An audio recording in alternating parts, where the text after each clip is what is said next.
सत श्री अकाल। न्यूज़ 18 पंजाब हरियाणा हिमाचल तुसीं देख रहे हो। गौरव शुक्ला मैं हां तुहाडे नाल। एक वड्डी खबर दे नाल शुरुआत। वड्डी खबर सुमेश सैनी दे नाल जुड़ी हुई है। साबका डीजीपी सुमेश सैनी नामजद कर ले गए ने बैबल कलां गोलीकांड मामले दे विच। वड्डी खबर है 2015 का पूरा मामला ते जिस दे विच दो जिहड़े उत्थे सिख नौजवान सी उन्हां दी मौत हुई सी ते इस पूरे मामले दे विच तुहानूं दस दईए कि हुण सुमेश सैनी उस समय दे तत्काली डीजीपी सुमेश सैनी नूं भी नामजद कर लिया गया है। वड्डी खबर है क्योंकि यह बहुत बड़ा अपडेट है इस पूरे मामले दे विच। बैबल कलां गोलीकांड दे नाल जुड़ी हुई बहुत बड़ी खबर है। अक्तूबर 2015 दे विच बेअदबी दे मामले दे विच बेअदबी दे रोस वजों ਜਿਹੜੀਆਂ ਸਿੱਖ ਜਥੇਬੰਦੀਆਂ ਨੇ ਉਹਨਾਂ ਦੇ ਵੱਲੋਂ ਕੋਟਪੁਰਾ ਦੇ ਵਿੱਚ ਚੌਂਕ ਦੇ ਵਿੱਚ ਤੇ ਬੈਬਲ ਕਲਾਂ ਦੇ ਵਿੱਚ ਧਰਨੇ ਪ੍ਰਦਰਸ਼ਨ ਕੀਤੇ ਜਾ ਰਹੇ ਸੀ। ਉੱਥੇ ਪੁਲਿਸਿਆਈ ਕਾਰਵਾਈ ਹੋਈ ਤੇ ਬੈਬਲ ਕਲਾਂ ਦੇ ਵਿੱਚ ਜਿਹੜੀ ਫਾਇਰਿੰਗ ਦੇ ਵਿੱਚ ਦੋ ਉੱਥੇ ਜਿਹੜੇ ਸਿੱਖ ਸ਼ਰਧਾਲੂ ਉਹਨਾਂ ਦੀ ਮੌਤ ਹੋਈ ਸੀ ਤੇ ਸਾਬਕਾ ਡੀਜੀਪੀ ਸੁਮੇਸ਼ ਸੈਣੀ ਉਸ ਮਾਮਲੇ ਦੇ ਵਿੱਚ ਹੀ ਨਾਮਜ਼ਦ ਕੀਤੇ ਗਏ ਨੇ। ਸੂਤਰਾਂ ਦੇ ਹਵਾਲੇ ਤੋਂ ਇਹ ਵੱਡੀ ਖਬਰ ਹੈ। ਇਹ ਵੀ ਤੁਹਾਨੂੰ ਦੱਸ ਦਈਏ ਕਿ ਐਸਆਈਟੀ ਨੇ ਸੈਣੀ ਨੂੰ ਮੁਲਜ਼ਮ ਦੇ ਵਜੋਂ ਨਾਮਜ਼ਦ ਕੀਤਾ ਇਸ ਪੂਰੇ ਮਾਮਲੇ ਦੇ ਵਿੱਚ।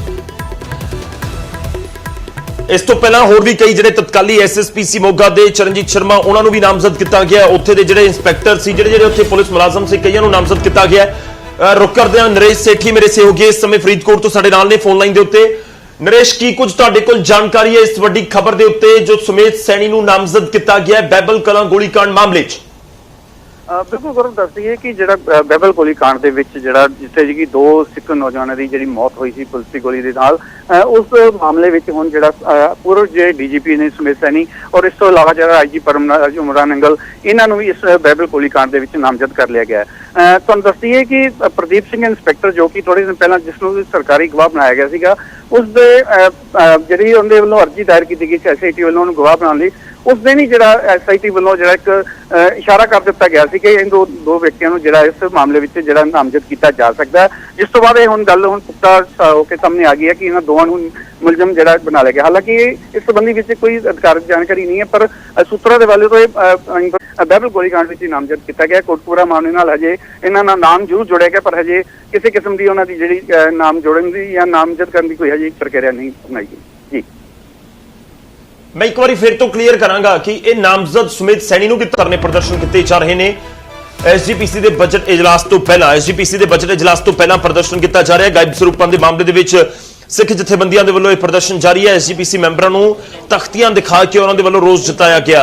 मामले च कोई कार्रवाई तो संतुष्ट नहीं ने जथेबंदियां। तो दस दिए कि एसजीपीसी का सालाना बजट अज पेश किया जाना है तो उस तो पहला ही जिहड़ियां सिख जथेबंदियां ने उन्होंने वालों रोस जताया जा रहा है। दरअसल एक कमेटी बनाई गई थी तो उस कमेटी के वालों अपनी रिपोर्ट सौंपी गई 328 पावन स्वरूपों को लैके उस जिक्र किया गया कि पावन स्वरूप सिख संगत के कोल ने पर सिख जथेबंदियां कह रही ने कि सानू कोई ढुकवां जवाब पावन स्वरूपों को लैके नहीं मिलिया। रुक करते हैं राजीव शर्मा मेरे सहयोगी इस समय साडे नाल अमृतसर तो जुड़ रहे हैं। राजीव की कुछ तुहाडे कोल जानकारी है इस समय उत्थे की माहौल जिहड़े धरने प्रदर्शन या कहिए कि तख्तियां दिखा के रोस जताया जा रहा है उसको लैके?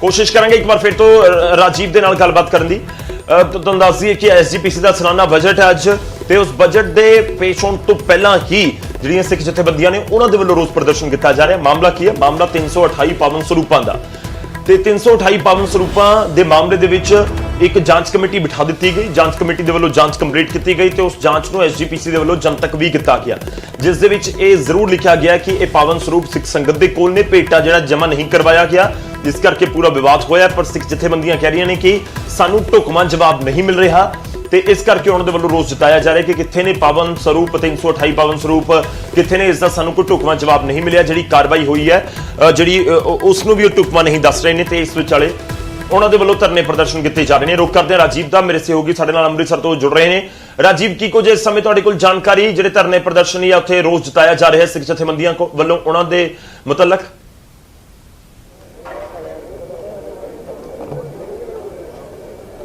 जी हाँ इस वेले अमृतसर दे विच एसजीपीसी वाले पासे जिहड़ा जाण वाला रस्ता उत्थे तुसीं देख सकते हो कि दोवें पासे सिख जथेबंदियां दे नुमाइंदे और सिख जथेबंदियां दे नाल जुड़े जिहड़े लोग ने वख-वख थावां तो इत्थे पहुंचे ने और हत्थां दे विच बैनर तख्तियां लैके इन्हां वल्लों एसजीपीसी का विरोध किया जा रहा। तो एक वखरे ढंग दे नाल विरोध करन दा इक्को एक मकसद है कि अपनी जिहड़ी गल है वो एसजीपीसी मैंबरां दे राहीं एसजीपीसी के प्रधान तक पहुँचाने की कोशिश की जाए और सीधे तौर पर अस्तीफे की मांग की जा रही क्योंकि 328 ਸਰੂਪਾਂ ਦੇ ਮਾਮਲੇ ਦੇ ਵਿੱਚ ਲਗਾਤਾਰ ਪਹਿਲਾਂ ਐਸਜੀਪੀਸੀ ਵੱਲੋਂ ਵੀ ਖੁਦ ਕਾਨੂੰਨੀ ਕਾਰਵਾਈ ਦੀ ਗੱਲ ਕਹੀ ਗਈ ਸੀ। ਉਸ ਤੋਂ ਬਾਅਦ ਜਿਹੜਾ ਯੂ ਟਰਨ ਐਸਜੀਪੀਸੀ ਵੱਲੋਂ ਲਿਆ ਗਿਆ, ਉਸ ਤੋਂ ਬਾਅਦ ਸਿੱਖ ਜਥੇਬੰਦੀਆਂ ਵੱਲੋਂ ਵਿਰੋਧ ਕੀਤਾ ਗਿਆ ਔਰ ਇਸ ਦਾ ਐਲਾਨ ਪਹਿਲਾਂ ਤੋਂ ਹੀ ਕਰ ਦਿੱਤਾ ਗਿਆ ਸੀ ਕਿ ਐਸਜੀਪੀਸੀ ਦੇ ਪ੍ਰਧਾਨ ਦੇ ਘਰ ਦਾ ਘਿਰਾਓ ਵੀ ਕੀਤਾ ਜਾਏਗਾ ਔਰ ਬਜਟ ਇਜਲਾਸ ਵਾਲੇ ਦਿਨ ਇਸ ਢੰਗ ਦੇ ਨਾਲ ਜਿਹੜਾ ਪ੍ਰਦਰਸ਼ਨ ਹੈ ਉਹ ਕੀਤਾ ਜਾਏਗਾ। ਤਾਂ ਸਿੱਖ ਜਥੇਬੰਦੀਆਂ ਦੇ ਨਾਲ ਜਿਹੜੇ ਲੋਕ ਨੇ ਉਹਨਾਂ ਤੋਂ ਜਾਣਦੇ ਹਾਂ ਅੱਜ ਦੇ ਇਸ ਪ੍ਰਦਰਸ਼ਨ ਦਾ ਮੁੱਖ ਮਕਸਦ ਕੀ ਹੈ, ਕੀ ਸੁਨੇਹਾ ਦੇਣਾ ਚਾਹੁੰਦੇ ਤੁਸੀਂ? ਅਸੀਂ ਸ਼੍ਰੋਮਣੀ ਗੁਰਦੁਆਰਾ ਪ੍ਰਬੰਧਕ ਕਮੇਟੀ ਵੱਲੋਂ ਜਿਹੜੀ ਸਿੱਖ ਸੰਗਤਾਂ ਦੀ ਮੰਗ ਹੈ ਕਿ ਜਿਹੜੇ 328 ਸਰੂਪ ਸ਼੍ਰੋਮਣੀ ਗੁਰਦੁਆਰਾ ਪ੍ਰਬੰਧਕ ਕਮੇਟੀ ਤੇ ਪਬਲਿਕੇਸ਼ਨ ਵਿਭਾਗ ਵੱਲੋਂ ਲਾਪਤਾ ਕੀਤੇ ਗਏ ਹੈ ਉਹਨਾਂ ਦਾ ਥਹੁ ਪਤਾ ਦੱਸਿਆ ਜਾਵੇ। ਨੰਬਰ 2 ਤੇ ਹੈ ਜਿਹੜੀ ਇਹਨਾਂ ਨੇ ਪੜਤਾਲੀਆ ਕਮੇਟੀ ਬਿਠਾਈ ਸੀਗੀ, ਉਹਨੇ ਜਿਨ੍ਹਾਂ ਨੂੰ ਇੰਡਾਈਟ ਕੀਤਾ, ਜਿਨ੍ਹਾਂ ਨੂੰ ਦੋਸ਼ੀ ਮੰਨਿਆ, ਉਹਨਾਂ ਦੇ ਖਿਲਾਫ ਸਜ਼ਾਵਾਂ, ਉਹਨਾਂ ਦੇ ਖਿਲਾਫ ਜਿਹੜੀ ਕਾਰਵਾਈ ਹੈ ਉਹ ਕਦੋਂ ਕੀਤੀ ਜਾਏਗੀ ਤੇ ਕਿਵੇਂ ਕੀਤੀ ਜਾਏਗੀ, ਕਿਉਂਕਿ ਸ਼੍ਰੋਮਣੀ ਗੁਰਦੁਆਰਾ ਪ੍ਰਬੰਧਕ ਕਮੇਟੀ 2 ਵਾਰ ਫੈਸਲੇ ਕਰਕੇ ਆਪਣੇ ਫੈਸਲਿਆਂ ਤੇ ਮੁਕਰ ਚੁੱਕੀ ਹੈ। ਪਹਿਲਾਂ ਕਹਿੰਦੇ ਸੀ ਫੌਜਦਾਰੀ ਕਰਾਂਗੇ ਉਹਨਾਂ ਦੇ ਮੁਕੱਦਮੇ, ਫਿਰ ਕਹਿੰਦੇ ਨੇ ਅਸੀਂ ਆਪੇ ਕਰਾਂਗੇ, ਆਪੇ ਵੀ ਕੁਝ ਨਹੀਂ ਕੀਤਾ। ਮਤਲਬ 2 ਮਹੀਨੇ ਹੋ ਗਏ ਨੇ ਗੱਲ ਨੂੰ ਲਮਕਾ ਕੇ ਰੱਖਿਆ ਹੋਇਆ, ਠੰਡੇ ਬਸਤੇ ਪਾਇਆ ਹੋਇਆ, ਲੋਕਾਂ ਦੀਆਂ ਭਾਵਨਾਵਾਂ ਦੀ ਬੇਕਦਰੀ ਕੀਤੀ ਜਾ ਰਹੀ ਹੈ। ਲੋਕ ਕਹਿੰਦੇ ਨੇ ਸਰੂਪ ਬਾਰੇ ਦੱਸ ਦਿਓ ਕਿੱਥੇ ਗਏ ਨੇ, ਅਨਅਧਿਕਾਰਿਤ ਤੌਰ ਤੇ ਅਨਅਕਾਊਂਟਡ ਕਿੱਥੇ ਤੁਸੀਂ ਭੇਜੇ ਨੇ, ਕੀ ਅਜਿਹੀਆਂ ਥਾਵਾਂ ਤੇ ਭੇਜੇ ਨੇ ਜਿੱਥੇ ਮਰਿਆਦਾ ਨਹੀਂ ਹੈ, ਜਾਂ ਤੁਹਾਡੇ ਕੋਲ ਉਹਨਾਂ ਦਾ ਕੋਈ ਅਕਾਊਂਟ ਹੀ ਨਹੀਂ ਹੈ, ਤੁਹਾਡੇ ਕੋਲ ਕੋਈ ਹਿਸਾਬ ਹੀ ਨਹੀਂ ਹੈ, ਤੁਹਾਡੇ ਕੋਲ ਲੈਜਰ ਬੁੱਕਸ ਦੇ ਵਿੱਚ ਕੁਝ ਹੈ ਹੀ ਨਹੀਂ ਹੈ। ਬਿਲਕੁਲ ਤੁਹਾਡਾ ਪ੍ਰੋਟੈਸਟ ਕਰਨ ਦਾ ਇੱਕ ਤਰੀਕਾ ਵੀ ਵੱਖਰਾ, ਸ਼ਾਂਤਮਈ ਢੰਗ ਦੇ ਨਾਲ ਤੁਸੀਂ ਪ੍ਰੋਟੈਸਟ ਕਰ ਰਹੇ ਹੋ, ਪਰ ਤੁਹਾਨੂੰ ਲੱਗਦਾ ਕਿ ਇਹਦੇ ਨਾਲ ਜਿਹੜਾ ਇਨਸਾਫ ਹੈ, ਜਿਹੜੀ ਚੀਜ਼ ਤੁਸੀਂ ਮੰਗ ਕਰ ਰਹੇ ਹੋ ਉਹ ਪੂਰੀ ਹੋਏਗੀ? ਬਿਲਕੁਲ, ਸਾਨੂੰ ਪੂਰਨ ਭਰੋਸਾ ਹੈਗਾ ਕਿ ਸਿੱਖ ਸੰਗਤ ਤੇ ਜਗਤ ਆਪਣੇ ਗੁਰੂ ਸਾਹਿਬ ਤੋਂ ਵਾਂਝਾ ਨਹੀਂ ਰਹਿ ਸਕਦਾ ਹੈਗਾ। ਤੇ ਜਿੱਥੇ ਅੱਜ ਅਸੀਂ ਇਸ ਤਰੀਕੇ ਨਾਲ ਪ੍ਰਦਰਸ਼ਨੀ ਕਰ ਰਹੇ ਹਾਂ, ਇਹ ਜਿਹੜਾ ਰੋਸ ਹੈ ਵਧੀ ਜਾਣਾ ਹੈਗਾ ਤੇ ਜਵਾਬ ਦੇ ਇਸ ਕਮੇਟੀ ਨੂੰ ਹੋਣਾ ਪੈਣਾ ਹੈਗਾ, ਜਿੱਥੇ ਇਹਨਾਂ ਨੂੰ ਸਾਨੂੰ ਕੱਲਾ ਇਹ ਨਹੀਂ ਦੱਸਣਾ ਪੈਣਾ ਕਿ ਗੁਰੂ ਸਾਹਿਬ ਹੈ ਕਿੱਥੇ, ਕਿਸ ਹਾਲਾਤ 'ਚ ਹਨ, ਪਰ ਜਿਹੜਾ ਇਹਨਾਂ ਦਾ ਪ੍ਰੋਸੈਸ ਗੁਰੂ ਸਾਹਿਬ ਦੇ ਛਪਾਉਣ ਦਾ ਹੈਗਾ ਉਹ ਸਾਨੂੰ ਸਾਬਤ ਕਰਨਾ ਪੈਣਾ ਹੈ ਕਿ ਬਿਲਕੁਲ ਠੀਕ ਤਰੀਕੇ ਦਾ ਹੈ ਕਿ ਨਹੀਂ। ਜਿਹੜੇ ਇਹਨਾਂ ਦੀ ਆਡਿਟ ਕਰਦੇ ਆ, ਜਿਵੇਂ ਐਸਐਸ ਕੋਹਲੀ 1 ਕਰੋੜ ਰੁਪਈਆ ਲੈਂਦਾ ਸੀ ਐਸਜੀਪੀਸੀ ਨੂੰ ਆਡਿਟ ਕਰਨ ਵਾਸਤੇ, ਉਹਦੇ ਉੱਤੇ ਵੀ ਦੋਸ਼ ਲਾਣੇ ਪੈਣੇ ਹੈਗੇ ਆ, ਕਿਉਂਕਿ ਉਸ ਆਡਿਟ 'ਚ ਇਹਨੇ ਇਹ ਘਪਲੇ ਫੜੇ ਨਹੀਂ ਹੈਗੇ। ਤੇ ਅਸੀਂ ਇਸ ਕਾਰਜਕਾਰੀ ਨੂੰ ਸਿਰੇ ਤੇ ਹੀ ਲੈ ਕੇ ਜਾਵਾਂਗੇ। ਤੁਸੀਂ ਸਮਝਦੇ ਹੋ ਕਿ ਜਦ ਤੱਕ ਕਾਨੂੰਨੀ ਕਾਰਵਾਈ ਨਹੀਂ ਕੀਤੀ ਜਾਂਦੀ ਉਦੋਂ ਤੱਕ ਅਸਲ ਲੋਕਾਂ ਬਾਰੇ ਨਹੀਂ ਪਤਾ ਲਗਾਇਆ ਜਾਂਦਾ? ਅਸੀਂ ਬਿਲਕੁਲ ਇਹ ਵੀ ਸਮਝਦੇ ਹਾਂ ਜੀ, ਪਰ ਅਸੀਂ ਸਮਝਦੇ ਹਾਂ ਅਸਲੀ ਕਾਨੂੰਨ ਸੰਗਤ ਆਪਣੇ ਇਲੈਕਸ਼ਨ ਰਾਹੀਂ ਕਰ ਸਕਦੀ ਹੈ, ਜਿਹੜਾ ਇਲੈਕਸ਼ਨ 10 ਸਾਲ ਤੋਂ ਹੋਇਆ ਨਹੀਂ, ਔਰ ਜਿਹੜੀ ਜਮਹੂਰੀਅਤ 1925 ਚ ਸਿੰਘ ਸਭਾ ਨੇ ਸਾਨੂੰ ਬਖਸ਼ੀ ਸੀ ਉਹ ਬਿਲਕੁਲ ਅੱਜ ਭਾਰਤ ਸਰਕਾਰ ਤੇ ਇਸ ਕਮੇਟੀ ਨੇ ਭੰਗ ਕਰਤੀ ਹੈ। ਤੇ ਅਸੀਂ ਸਮਝਦੇ ਹਾਂ ਜਿੰਨੀ ਦੇਰ ਸੰਗਤ ਦੀ ਮਤ ਬਤੌਰ ਇਲੈਕਸ਼ਨ ਗੁਰੂ ਨਾਲ ਨਹੀਂ ਮਿਲਦੀ ਉਨੀ ਦੇਰ ਸਾਨੂੰ ਇਨਸਾਫ ਮਿਲਣਾ ਨਹੀਂ ਹੈ। ਤੁਸੀਂ ਜੇ ਐਸਜੀਪੀਸੀ ਦੇ ਵਿੱਚ ਆਪਣੇ ਉਮੀਦਵਾਰ ਉਤਾਰਦੇ ਹੋ, ਜੇਕਰ ਤੁਹਾਡੇ ਮੈਂਬਰ ਜਿੱਤਦੇ ਨੇ ਤਾਂ ਕੀ ਤੁਹਾਡੇ ਲਈ ਸਭ ਤੋਂ ਪ੍ਰਾਇੋਰਟੀ ਤੇ ਇਹ ਕੰਮ ਹੋਏਗਾ ਕਿ ਇਹ ਜਿਹੜੇ ਅਸਲ ਦੋਸ਼ੀ ਇਹਨਾਂ ਦੇ ਬਾਰੇ ਪਤਾ ਲਗਾਇਆ ਜਾਵੇ? ਜਦੋਂ ਇਲੈਕਸ਼ਨਸ ਹੋਏਗੀ ਅਸੀਂ ਉਦੋਂ ਤੱਕ ਵੇਟ ਨਹੀਂ ਕਰਾਂਗੇ। ਸਾਡਾ ਸਟਰਗਲ ਇਲੈਕਸ਼ਨਸ ਤੋਂ ਪਹਿਲਾਂ ਵੀ ਜਾਰੀ ਰਹੇਗਾ ਔਰ ਅਸੀਂ ਇਸ ਸੰਗਤ ਨੂੰ ਯਕੀਨ ਦਿਵਾਉਂਦੇ ਹਾਂ ਕਿ ਸਾਡੀ ਇਹ ਸਟਰਗਲ ਇਹਨਾਂ ਨੂੰ ਮਜਬੂਰ ਕਰੇਗੀ ਕਿ ਇਹ ਸੱਚ ਸਾਹਮਣੇ ਲਿਆਉਣ। ਦੇਖੋ, ਅਸੀਂ ਅੱਜ ਇੱਕ ਖੱਤ ਸਵਾਲਨਾਮੇ ਦੇ ਰੂਪ ਦੇ ਵਿੱਚ ਸਾਰੇ ਮੈਂਬਰ ਸਾਹਿਬਾਨਾਂ ਨੂੰ ਦਿੱਤਾ ਜਿਹੜੇ ਬਜਟ ਇਜਲਾਸ ਦੇ ਵਿੱਚ ਹਿੱਸਾ ਲੈਣ ਆਏ ਨੇ। 20 ਸਵਾਲ ਅਸੀਂ ਖੜੇ ਕੀਤੇ ਨੇ ਕਿ ਤੁਹਾਨੂੰ ਪਤਾ ਹੈ ਕਿ ਤੁਹਾਡੇ ਸੰਸਥਾ ਦੇ ਵਿੱਚ ਗੁਰੂ ਸਾਹਿਬ ਦੀ ਨਰਾਦਰੀ ਹੋਈ ਹੈ, ਤੁਹਾਨੂੰ ਪਤਾ ਹੈ ਕਿ 328 ਸਰੂਪ ਲਾਪਤਾ ਹੋਏ ਨੇ, ਤੁਹਾਨੂੰ ਪਤਾ ਹੈ ਕਿ ਮਤਲਬ ਜਿਹੜੇ ਇਹ ਸਰੂਪ ਲਾਪਤਾ ਕੀਤੇ ਗਏ ਨੇ ਕਿੱਥੇ ਗਏ ਨੇ, ਕੀ ਤੁਸੀਂ ਆਪਣੇ ਜਿਹੜੇ ਬੌਸਸ ਨੇ ਤੁਹਾਡੇ ਜਿਹੜੇ ਤੁਹਾਡੇ ਅਹੁਦੇਦਾਰ ਨੇ ਤੁਸੀਂ ਉਹਨਾਂ ਨੂੰ ਪੁੱਛਿਆ? ਜੇ ਪੁੱਛਿਆ ਨਹੀਂ ਤੇ ਕਿਉਂ ਨਹੀਂ ਪੁੱਛਿਆ? ਸੋ ਅਸੀਂ ਉਹਨਾਂ ਦੀ ਆਤਮਾ ਨੂੰ ਝੰਜੋੜਨ ਲਈ, ਉਹਨਾਂ ਦੀ ਜ਼ਮੀਰ ਨੂੰ ਝੰਜੋੜਨ ਲਈ ਉਹਨਾਂ ਨੂੰ 20 ਸਵਾਲ ਦਿੱਤੇ ਨੇ ਤੇ ਨਾਲ ਹੀ ਇਹ ਕਿਹਾ ਕਿ ਤੁਸੀਂ ਅੰਦਰ ਜਾਓ, ਆਪਣੇ ਬੌਸਸ ਤੋਂ, ਆਪਣੇ ਪ੍ਰਧਾਨ ਤੋਂ, ਆਪਣੇ ਅਹੁਦੇਦਾਰਾਂ ਤੋਂ ਪੁੱਛੋ ਕਿ ਜਿਹੜੀ ਬਾਹਰ ਸੰਗਤ ਬੈਠੀ ਹੈ, ਖੜੀ ਹੈ, ਪ੍ਰੋਟੈਸਟ ਕਰ ਰਹੀ ਹੈ, ਉਹ ਤੁਹਾਡੇ ਕੋਲ ਜੋ ਪੁੱਛ ਰਹੀ ਹੈ ਤੁਸੀਂ ਉਹਨਾਂ ਨੂੰ ਜਵਾਬ ਕਿਉਂ ਨਹੀਂ ਦੇ ਰਹੇ? ਅਸੀਂ ਉਹਨਾਂ ਨੂੰ ਵੀ ਸਵਾਲ ਕੀਤਾ ਜਾਏਗਾ। ਇੱਕ ਵਾਰ ਮੈਂ ਫਿਰ ਦਿਖਾਉਣਾ ਚਾਹੁੰਦਾ ਕਿ ਇਹ ਜਿਹੜਾ ਪ੍ਰੋਟੈਸਟ ਹੈ ਉਹ ਇੱਕ ਵੱਖਰੇ ਢੰਗ ਦੇ ਨਾਲ ਕੀਤਾ ਜਾ ਰਿਹਾ। ਹਾਲਾਂਕਿ ਜਦੋਂ ਐਸਜੀਪੀਸੀ ਦੀ ਸਾਬਕਾ ਪ੍ਰਧਾਨ ਬੀਬੀ ਜਗੀਰ ਕੌਰ ਇੱਥੇ ਜੋ ਬਜਟ ਇਜਲਾਸ ਦੇ ਅੰਦਰ ਸ਼ਾਮਲ ਹੋਣ ਦੇ ਲਈ ਪਹੁੰਚੇ ਤਾਂ ਉਹਨਾਂ ਦਾ ਵਿਰੋਧ ਵੀ ਕੀਤਾ ਗਿਆ, ਨਾਅਰੇਬਾਜ਼ੀ ਵੀ ਹੋਈ। ਪਰ ਇੱਕ ਆਖਰੀ ਸਵਾਲ ਮੈਂ ਪੁੱਛਣਾ ਚਾਹੁੰਦਾ ਕਿ ਇਹ ਜਿਹੜੀ ਲੜਾਈ ਹੈ ਜਾਂ ਜਿਹੜਾ ਤੁਹਾਡਾ ਸੰਘਰਸ਼ ਹੈ ਕਦੋਂ ਤੱਕ ਜਾਰੀ ਰਹੇਗਾ? ਜਦੋਂ ਤੱਕ 328 ਮਹਾਰਾਜ ਜੀ ਦੇ ਪਾਵਨ ਸਰੂਪ ਸੰਗਤਾਂ ਦੇ ਸਨਮੁਖ ਪੇਸ਼ ਨਹੀਂ ਹੁੰਦੇ, ਦੱਸੇ ਨਹੀਂ ਜਾਂਦੇ ਉਹ ਕਿਸ ਹਾਲਤ 'ਚ ਨੇ, ਕਿੱਥੇ ਉਹ ਪਏ ਹੋਏ ਨੇ, ਤੇ ਦੋਸ਼ੀਆਂ ਨੂੰ ਬਣਦੀ ਹੋਈ ਜਿਹੜੀ ਆ ਕਾਰਵਾਈ ਜਿਹੜੀ ਆ ਉਹਨਾਂ ਵਿਰੁੱਧ ਕਾਨੂੰਨੀ ਹੁੰਦੀ ਨਹੀਂ।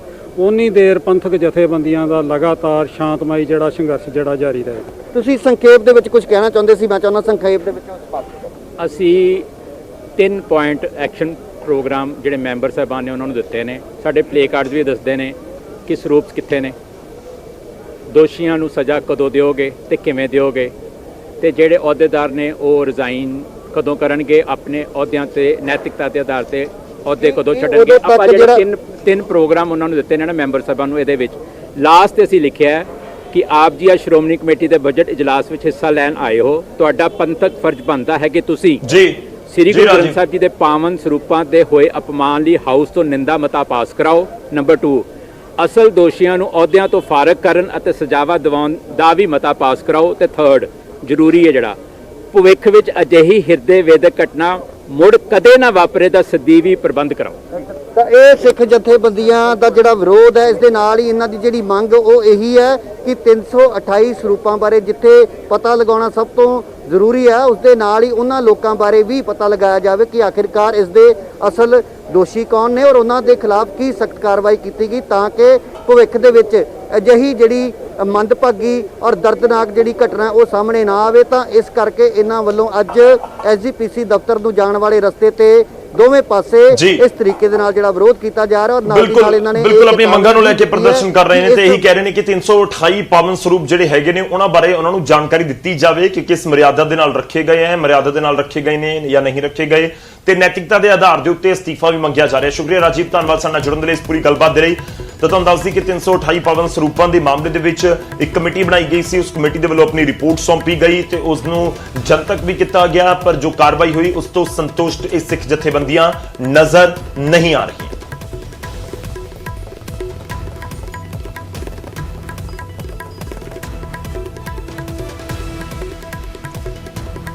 ਅੱਗੇ ਵਧਦੇ ਹਾਂ ਤੇ ਹੁਣ ਗੱਲ ਹੋਵੇਗੀ ਹਰਿਆਣਾ ਕਾਂਗਰਸ ਦੀ। ਹਰਿਆਣਾ ਕਾਂਗਰਸ ਦੇ ਵੱਲੋਂ ਖੇਤੀ ਬਿੱਲਾਂ ਦੇ ਖਿਲਾਫ ਵਿਰੋਧ ਪ੍ਰਦਰਸ਼ਨ ਕੀਤਾ ਜਾ ਰਿਹਾ ਹੈ। ਰਾਜ ਭਵਨ ਤੱਕ ਮਾਰਚ ਦੇ ਲਈ ਨਿਕਲੇ ਨੇ ਜਿਹੜੇ ਆਗੂ ਹੈਗੇ ਨੇ ਹਰਿਆਣਾ ਕਾਂਗਰਸ ਦੇ, ਉਹ ਹਾਲਾਂਕਿ ਉਹਨਾਂ ਨੂੰ ਰਾਹ ਦੇ ਵਿੱਚ ਹੀ ਪੁਲਿਸ ਦੇ ਵੱਲੋਂ ਰੋਕ ਲਿਆ ਗਿਆ। ਜਿਸ ਤਰੀਕੇ ਨਾਲ ਬੈਰੀਕੇਡਿੰਗ ਕੀਤੀ ਗਈ ਹੁੰਦੀ ਹੈ ਪ੍ਰੋਪਰ ਕਰਕੇ ਉਹਨਾਂ ਨੂੰ ਰੋਕਿਆ ਗਿਆ। ਇਸ ਸਮੇਂ ਅਸੀਂ ਤੁਹਾਨੂੰ ਜਾਣਕਾਰੀ ਦੇ ਰਹੇ ਹਾਂ, ਪਰ ਹਰਿਆਣਾ ਦੇ ਵਿੱਚ ਵੀ ਕਾਂਗਰਸ ਦੇ ਲੀਡਰਾਂ ਦੇ ਵੱਲੋਂ ਖੇਤੀਬਾੜੀ ਬਿੱਲਾਂ ਦਾ ਵਿਰੋਧ ਕੀਤਾ ਜਾ ਰਿਹਾ, ਜੋ ਹੁਣ ਕਾਨੂੰਨ ਵੀ ਬਣ ਚੁੱਕੇ ਨੇ। ਰਾਸ਼ਟਰਪਤੀ ਦੀ ਮਨਜ਼ੂਰੀ ਤੋਂ ਬਾਅਦ ਖੇਤੀ ਕਾਨੂੰਨਾਂ ਦੇ ਖਿਲਾਫ ਹਰਿਆਣਾ ਕਾਂਗਰਸ ਦਾ ਮਾਰਚ ਜਾਰੀ ਹੈ। ਰਾਜ ਭਵਨ ਤੱਕ ਕਾਂਗਰਸ ਲੀਡਰਾਂ ਦੇ ਵੱਲੋਂ ਮਾਰਚ ਕੱਢਿਆ ਜਾ ਰਿਹਾ। ਪੁਲਿਸ ਨੇ ਕਾਂਗਰਸ ਵਰਕਰਾਂ ਨੂੰ ਰਾਹ ਦੇ ਵਿੱਚ ਰੋਕਿਆ। ਵਰਕਰਾਂ ਤੇ ਪੁਲਿਸ ਦੇ ਵਿਚਾਲੇ ਧੱਕਾ ਮੁੱਕੀ ਹੋਣ ਦੀ ਵੀ ਖਬਰ ਨਿਕਲ ਕੇ ਸਾਹਮਣੇ ਆ ਰਹੀ ਹੈ। ਇਹ ਵੀ ਇਸ ਸਮੇਂ ਜਾਣਕਾਰੀ ਹੈ ਕਿ ਧੱਕਾ ਮੁੱਕੀ ਵੀ ਹੋਈ ਹੈ। ਕੋਸ਼ਿਸ਼ ਕਰਾਂਗੇ ਤੁਹਾਨੂੰ ਹੋਰ ਅਪਡੇਟ ਦੇ ਸਕੀਏ, ਪੂਰੀ ਜਾਣਕਾਰੀ ਦੇ ਸਕੀਏ ਕਿ ਇਸ ਸਮੇਂ ਉੱਥੇ ਹਾਲਾਤ ਕੀ ਨੇ। ਪਰ ਪੰਜਾਬ ਹੋਵੇ ਹਰਿਆਣਾ ਹੋਵੇ, ਕਿਉਂਕਿ ਇਹੀ ਕਿਹਾ ਜਾ ਰਿਹਾ ਕਿ ਜਿਹੜੇ ਇਹ ਦੋਵੇਂ ਸੂਬੇ ਕਿਸਾਨੀ ਜ਼ਿਆਦਾ ਕਿਸਾਨੀ ਦੇ ਉੱਤੇ ਨਿਰਭਰ ਨੇ, ਇੱਥੇ ਜ਼ਿਆਦਾ ਪ੍ਰਦਰਸ਼ਨ ਹੁੰਦੇ ਨਜ਼ਰ ਆ ਰਹੇ।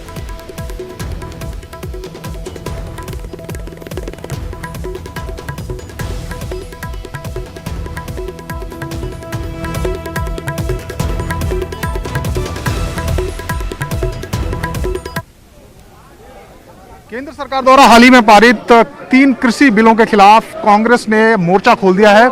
आज हरियाणा कांग्रेस के तमाम नेता अपने पार्टी कार्यालय से राजभवन तक पैदल मार्च कर रहे हैं। इस वक्त हम चंडीगढ़ सेक्टर 9 में हैं, जहां हरियाणा कांग्रेस का कार्यालय है और यहां से कांग्रेस के तमाम नेता राजभवन के लिए कूच कर रहे हैं, लेकिन उनको कार्यालय से करीब 100 मीटर की दूरी पर बैरिकेडिंग करके रोका गया है और यहां से सिर्फ 5 से 6 लोगों को ही आगे जाने की अनुमति दी जाएगी। कांग्रेस के जो नए प्रभारी हैं विवेक बंसल, वो यहां पहुंचे हैं। कांग्रेस की प्रदेश अध्यक्षा कुमारी सैलजा यहां पर हैं। नेता प्रतिपक्ष भूपेंद्र सिंह हुड्डा को भी इसमें शामिल होना है। इसके साथ साथ तमाम जो दूसरे बड़े नेता हैं वो यहां से पैदल मार्च करते हुए राजभवन की तरफ जाएंगे, जैसा कि कांग्रेस का कार्यक्रम है। और आप देखेंगे कि तमाम जो पार्टी के कार्यकर्ता हैं, नेता हैं, वो इस वक्त पार्टी कार्यालय के बाहर इकट्ठा हैं।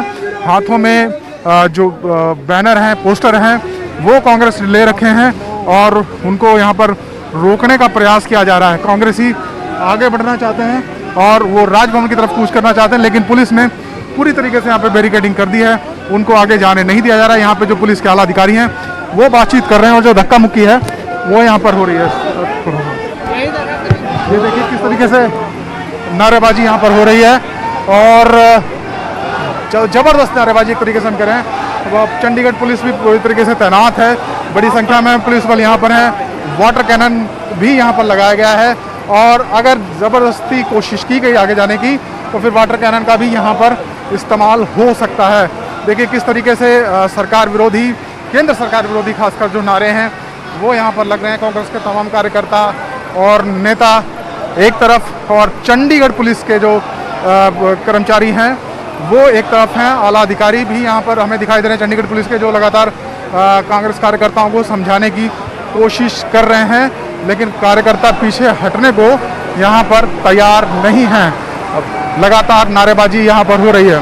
पहले जो कार्यक्रम था हरियाणा कांग्रेस का वो राजभवन से कांग्रेस कार्यालय से चलकर राजभवन तक जाना था और वहाँ राज्यपाल को जो किसानों के लिए 3 बिल केंद्र सरकार ने हाल ही में सदन में पारित किए हैं उनके विरोध में एक ज्ञापन देना था, लेकिन अनुमति नहीं मिली, जिसकी वजह से चंडीगढ़ पुलिस ने पार्टी कार्यालय के दोनों तरफ जो सड़क जाती है उस पर बैरिकेडिंग कर दी है और कार्यकर्ताओं को यहाँ पर रोका गया है। लेकिन कांग्रेस के कार्यकर्ता, उनको भी मालूम है कि अनुमति नहीं है, लेकिन फिर भी वो जाना चाहते हैं राजभवन, लेकिन चंडीगढ़ पुलिस उनको रोक रही है। देखिए बड़ी संख्या में जो कार्यकर्ता हैं वो लगातार यहाँ पर पूछ रहे हैं।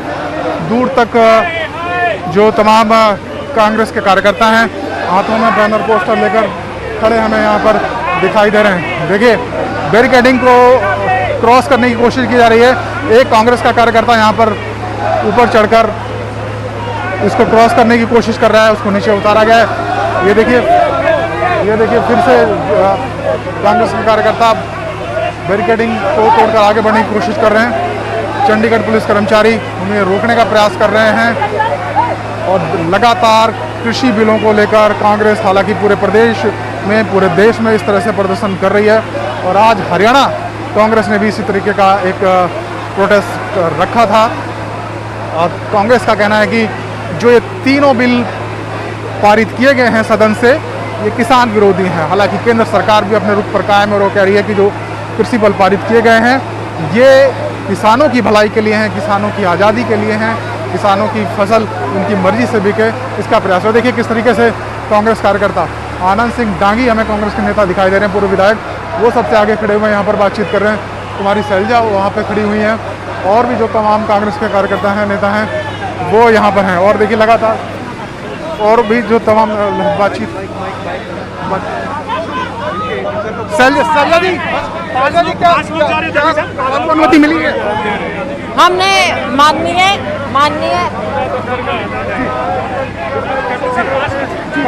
जी शैलजा जी, हम महामहिम राज्यपाल जी को मिलने उनको चली जाएंगे आपका मैम कौन जाएगा यहाँ से? who has got the देखिए तमाम जो नेता हैं, कार्यकर्ता हैं, वो यहाँ पर हैं। शैलजा जी कितने लोग कितने लोग पैदल जाएंगे? अब देखते हैं वहाँ पे कितना हमारे कांग्रेस के जो तमाम नेता हैं, कुमारी शैलजा वो यहाँ से निकली हैं, विवेक बंसल हैं प्रभारी हैं, वो यहाँ से निकले और पैदल ही यहाँ पर आप देख सकते हैं कि उनको अनुमति दी गई है। कैप्टन अजय यादव यहाँ पर हैं, उनके साथ में वो भी उनके साथ हैं। विवेक बंसल हैं कांग्रेस के प्रभारी, वो यहाँ पर प्रोटेस्ट को एक तरीके से लीड कर रहे हैं। उनकी अगुवाई में ये जो तमाम प्रदर्शन है आपको अब ले जाया जा रहा है, आप क्या कहना चाहेंगे? जिस तरीके से आपको लगता है ज्ञापन देने दिया जाएगा? ज्ञापन दिया जाएगा, देने जा रहे हैं हम लोग। विवेक जी एक सेकंड, विवेक जी हरियाणा कांग्रेस के प्रभारी विवेक बंसल इस वक्त हमारे साथ हैं। विवेक जी जो ये विरोध है इसको आप कैसे देखते हैं और हरियाणा कांग्रेस को तमाम जो कार्यकर्ता जाना चाहते थे राजभवन उनको नहीं जाने दिया गया? देखिए ये विरोध सिर्फ प्रतीकात्मक विरोध नहीं है, हम लोग की आस्था और हमारे जीवन का ये दर्शन है, कांग्रेस पार्टी के जीवन का दर्शन है कि कांग्रेस को के उत्थान की हमें बात करनी है। तो उसी के तहत हम लोग ये कर रहे हैं।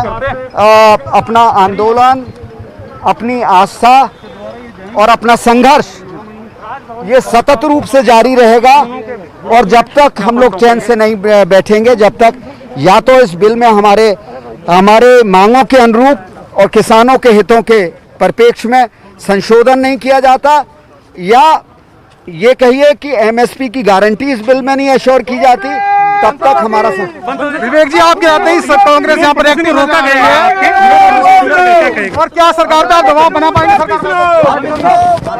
हरियाणा कांग्रेस के जो प्रभारी हैं विवेक बंसल, वो यहाँ पर कहते हुए दिखाई दे रहे हैं कि जो कृषि बिल है ये किसानों के खिलाफ है और इसलिए कांग्रेस सड़क पर उतरी है। कांग्रेस के जो तमाम नेता हैं वो यहाँ से इकट्ठा होकर एक गाड़ी में राजभवन तक जाएंगे और वहाँ पर ज्ञापन देंगे। तो कृषि बिलों को लेकर तमाम जो कांग्रेस के कार्यकर्ता हैं वो यहाँ एकजुट थे, लेकिन जो बड़े नेता हैं उनको ही अनुमति दी गई है।